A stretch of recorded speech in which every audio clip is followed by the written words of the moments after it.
I know that there are a lot of issues between the competition between a large YouTube influencer and a small YouTube channel, which I get, one is large, one is small. But I would like to talk to you about the things that happen behind the scenes and what really the reality is.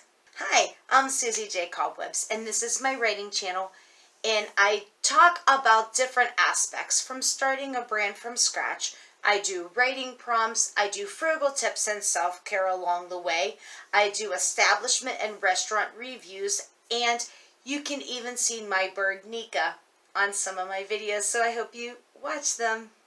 This is the time where I would really like to break this down into little pieces of all the different things that you have to do to get accomplished on this platform.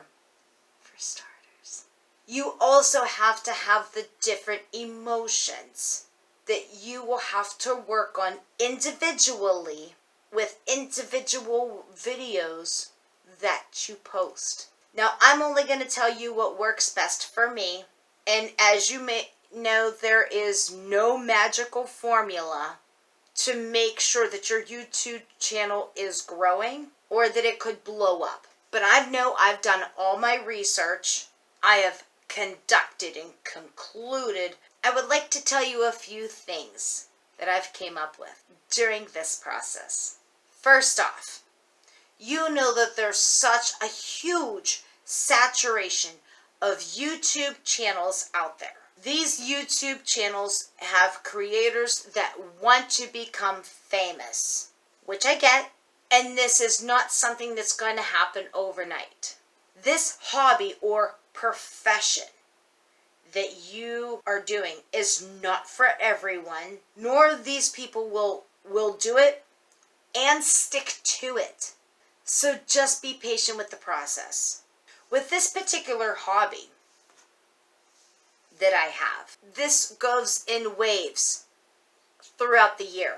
I know you're probably wondering about the productivity. When I say this is the next style or the next trend that's coming, or this is what's going to be popular on the social media world. And the one nice thing about this is the fact that you can be a YouTube channel creator and be famous, or you can have the smallest YouTube channel and one of your videos blows up and goes viral. And with that one video, this is another way you can gauge your audience.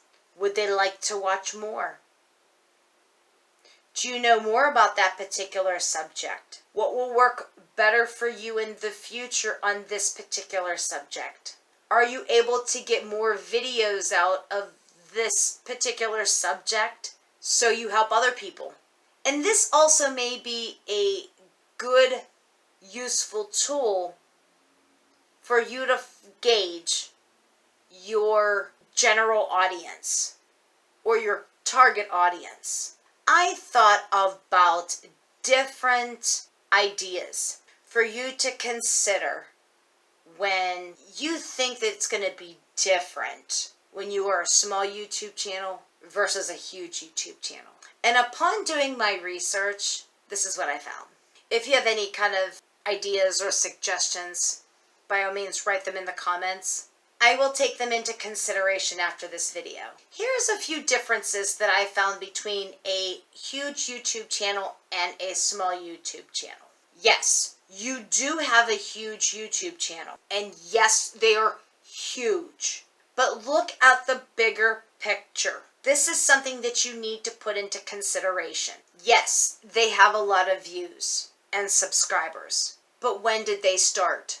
Because in reality, everyone starts at zero. So, when you say to me, what's the difference between a big YouTube channel and a small YouTube channel, is comes down to something simple as this. I've been only doing my YouTube channel for a little bit. Now this could be 1, 2, 3 years. While these big YouTube channels are going on 15, 20, 30 years. Maybe not 30 years. You get the point. They are already body deep into this content creation, into the social media abyss. Now, working basically daily, if you're not at your computer, you're still thinking of different videos where you can film them. Regardless, these big YouTube channels, they've went through the grime and still going, which will lead me into number 2. As a young YouTube channel, I have the struggles of not having the views and the subscribers that I want. But did you know that the huge YouTube channel creators have the same struggle? Yes, they may have 1 million subscribers, but what is their view count? Are they still making videos that could still get the views that these subscribers are wanting to watch? Will these entertain their subscribers? Now that's the big difference between a small YouTube channel and a huge YouTube channel. And another idea is the fact that a small YouTube channel may not have an extensive library of videos versus a huge YouTube channel has an extensive videos, playlists, albums, however, whatever you want to call them. So these potential viewers are coming in and they have an array of things to look at. Maybe watch this video, maybe watch that video, binge watch that playlist. So these bigger YouTube channels are getting more of the views as opposed to these small YouTube channels, and they are only getting some of the views because they only have a little bit in their library. This also could be old videos, new videos, the videos that you just posted tonight. There are a lot of videos in your library, so that's how you're going to potentially get each view, and that could potentially go viral. Now, another difference between the big YouTube channels and the small YouTube channels is really the view count of where they really make their money the most. If you are able to monetize. The older the YouTube channel, if they happen to meet the 1,000 subscribers and the 4,000 watch hours, with other exceptions, and they are being monetized, this avenue is a place where they need to keep up their momentum, to keep their paycheck being as stable as it once was every other week or every month that they do get paid, so they can pay their bills. Whereas these small YouTube channels, they may make money, but they can put it back into the company. Not saying that the